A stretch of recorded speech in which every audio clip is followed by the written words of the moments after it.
بسم الله الرحمن الرحيم.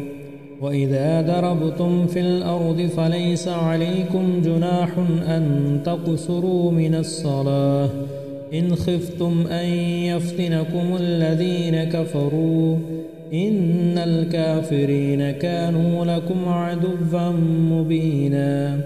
وإذا كنت فيهم فأقمت لهم الصلاة فلتقم طائفة منهم معك وليأخذوا أسلحتهم فإذا سجدوا فليكونوا من ورائكم ولتأت طائفة أخرى لم يصلوا فليصلوا معك وليأخذوا حذرهم وأسلحتهم ود الذين كفروا لو تغفلون عن أسلحتكم وأمتعتكم فيميلون عليكم ميلة واحدة ولا جناح عليكم إن كان بكم أذى من مطر أو كنتم مرضى أن تدعوا أسلحتكم وخذوا حذركم إن الله أعد للكافرين عذابا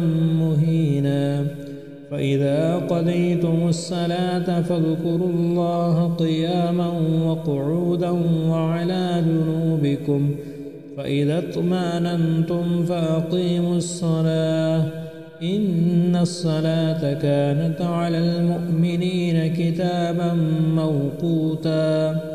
ولا تهنوا في ابتغاء القوم إن تكونوا تألمون فإنهم يألمون كما تألمون وترجون من الله ما لا يرجون وكان الله عليما حكيما.